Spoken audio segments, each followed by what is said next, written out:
kami ng Berjaya Times Square bago kami pupunta ng Mansion Tea Stall kasi gusto namin try yung roti, yung parang local breakfast nila dito. Kasi iniisip ko, eto pa, may bilihan din ng ticket ko, pero sarado. Iniisip ko kung dito kami makakabili ng ticket papuntang Singapore, pero sarado pa. Ayan, may isang stall dito ng mga ticket, meron din sa kabila. Saka baka kasi mas mura dito kaysa sa online. So yan o, tingnan nyo, kabilaan yung mga bus. Kasi yung Berjaya Times Square, yung isa sa mga pick-up point. So yung hotel namin, as in nandito lang siya sa gilid ng Berjaya Times Square. Nasa likod siya ng Loyat Mall, saka ng Pavilion. Yung parang Shibuya crossing nila dito. Sobrang na-explore ko siya kagabi nung kasama ko si Ate Flo. Kaya mamaya pupunta din kami doon sa Halan Allure Night Market. Ayan, so ito yung isa sa mga bus terminal. Ayan, may bilihan din ng ticket. Meron pala eh. So dito na lang tayo bumili mamaya. Check muna natin kung magkano, no? Kung mas makakamura tayo dito or sa online. So ayan yung Berjaya Times Square. Tabi-tabi na yan yung banda doon. Halos loob na yun kasi ng Bukit Bintang. Dami mga kainan. May Starbucks din.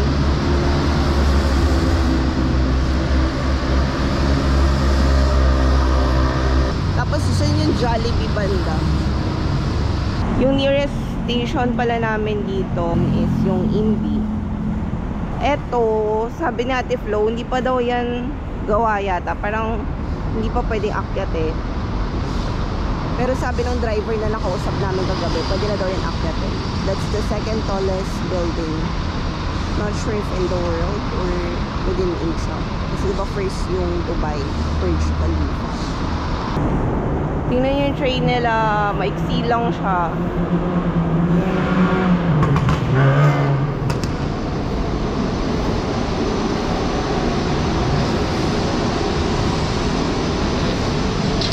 Nag-book na kami ng Air Asia ride. Nasa 7 ringgit. Pupunta kami ng Mansion Tea Stall. Gusto namin itry doon yung mga local breakfast.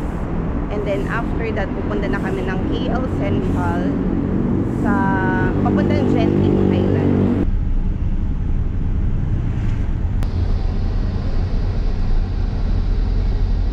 So nandito kami sa parang Little India. Parang ako nasa Saudi ulit. Ganito yung peg sa Saudi. So hanap kami ng roti kani. Parang combination daw siya ng Malay food saka ng mga Indian food. So sweet, spicy yun yung sabi ng driver. Yan, ganyan na ganyan sa Saudi yung peg. Pero ang pinin namin sa location is yung Mansion Tea Stall. Yun daw kasi yung may sikat na roti canai. Doon kami binaba kanina pero feeling ko sarado pa yung mismong kainan na yun. Ada orang dulu. Mobil, nabri deh, masih dalam. Air yang tiga kiri. Nak banjir aja. Banjir. Asing. Dua tak banjir kan? Dua kali.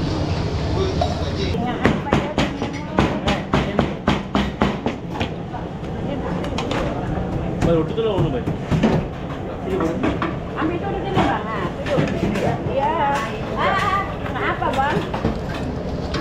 Ini orang modern tadi. Orangnya? Iya, orang modern.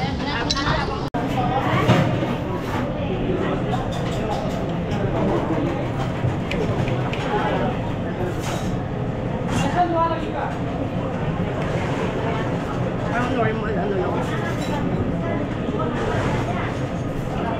Masarap to. At umangkap.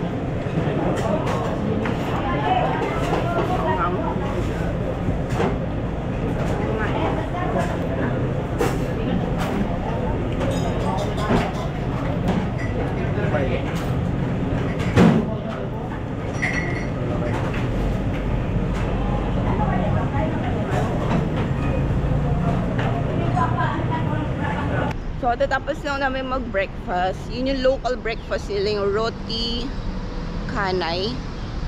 Yun na si lemak na natikman namin sa McDo yun. Pero may mga local talaga yung asin niluluto. Doon din sa area na yun, madami. Parang siyang Little India tong place na to. So maglalakad na lang kami papuntang, hindi magki-KL Central tayo, punta tayong Genting Highlands eh. Okay, verdict dun sa kinain namin. Okay naman siya, ako nabigatan ako. Ilang subo lang yun pero medyo mabigat siya sa tiyan. Yung ice Milo nila ang sarap. Kaya pala dito parang hype na hype yung ice Milo compared sa coffee.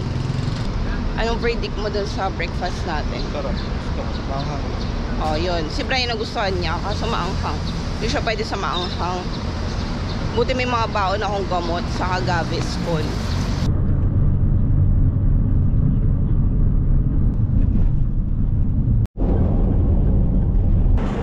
So, dito na tayo sa KL Central.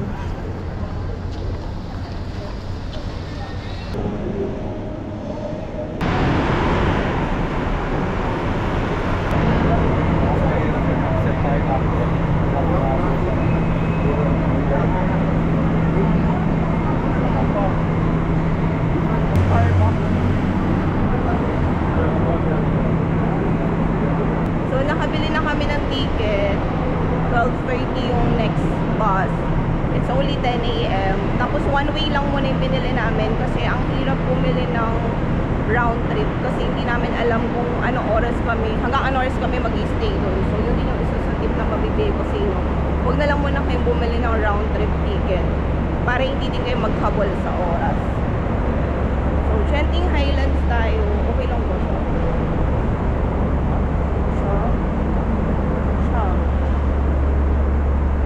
Wawa naman. So, Genting Highlands tayo today. Yung taas ng KL Central. Ito, mall siya na malaki. Tapos na yung Sequoia.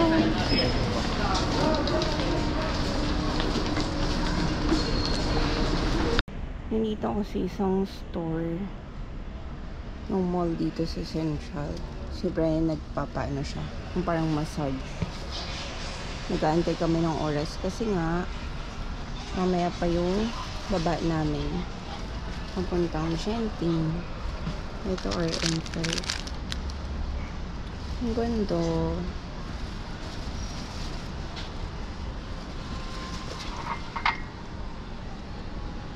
RN 15 ringgit.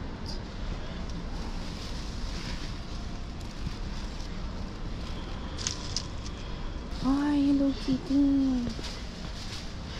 Ang cute, Hello Kitty. Aww. Ang dami kong ganito na dun pa din sa cabinet namin. Oh, cute.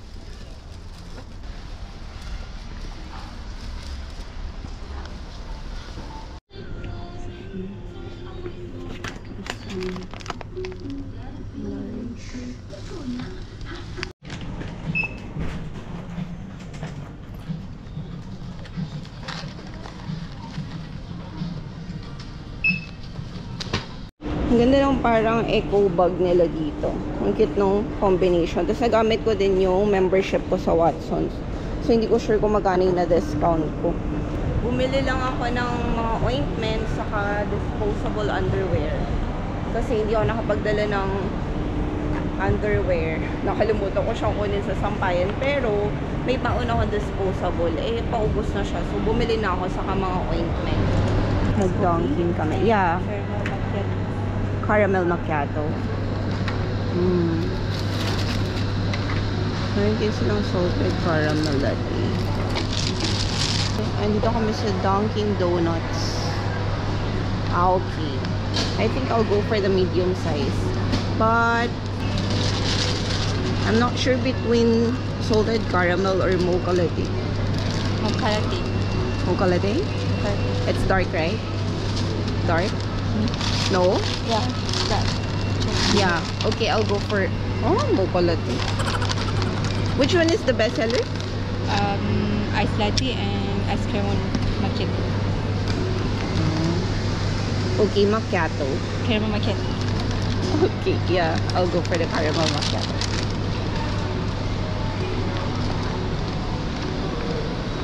Go with pink cream. Ah, you have this combo. Oh. Double sunny egg. What's this? Beef? Oh, this one on top. Yeah. And then what's the coffee? Ice coffee. Yes, ice coffee. Ah, okay. Maybe I'll just get this instead. And then, not the choco butternut. Is it okay? Just the triple choco boom. And then this combo. Meatball. Huh? Meatball. Yeah, meatball. Thank you. And ice coffee. Meatball. Yes. So, nag-ice coffee ako. Binago ko yung order ko. Ice coffee. Saka egg sandwich. Sunny egg. So, itong dalawa, 11 ringgit lang. Mga 12, bababa na kami. At yung ticket namin, Resort World Tour. 10 ringgit lang bawat isa. Tapos, nag-purchase na din kami ng cable car para hindi na kami pipili doon.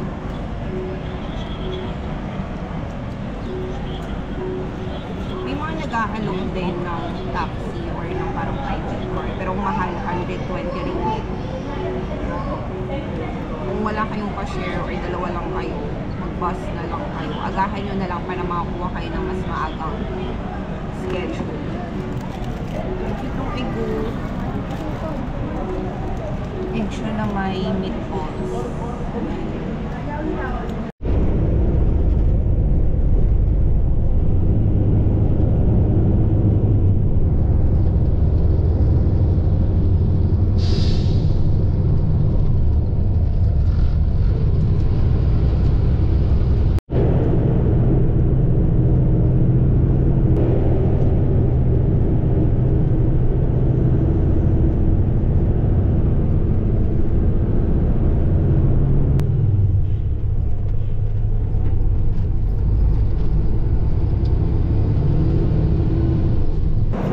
Tayo sa Awana Skyway.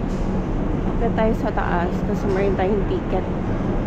Almost 1 hour yung travel time. Mabilis lang din naman. Pero nakakaantok. Nakakangalay.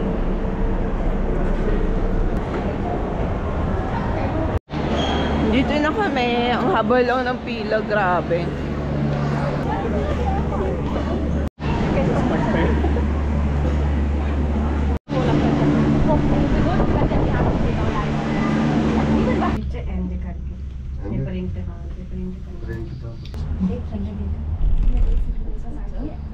जब कैमरा था उसको नीचे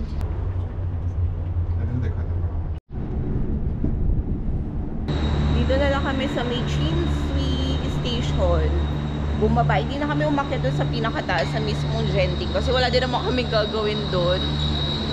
Sobrang daming tao ngayon. So bababa kami doon sa may temple para mag-picture. Yan, doon tayo bababa sa may temple na yun. And then, babalik din tayo agad.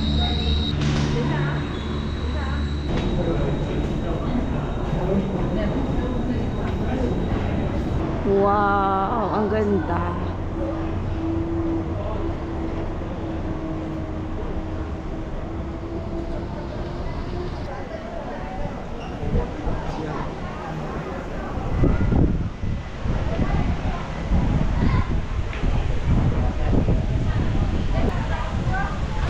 Wow, ang ganda.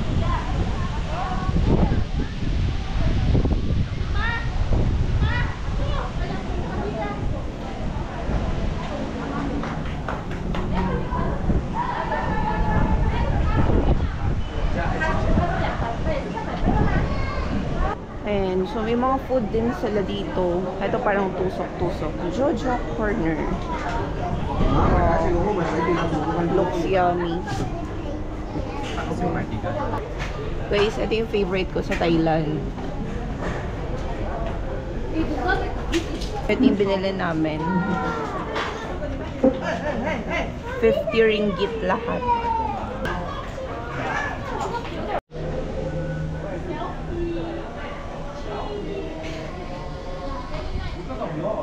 So, madami dito mga souvenir shop. Pero parang medyo pricey siya. Lalo na yung mga magnet nila.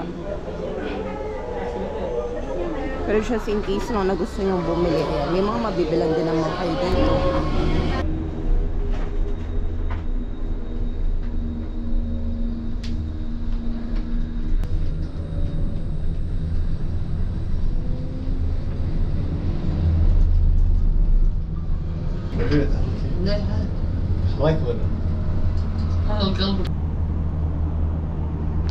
Mababa na kami.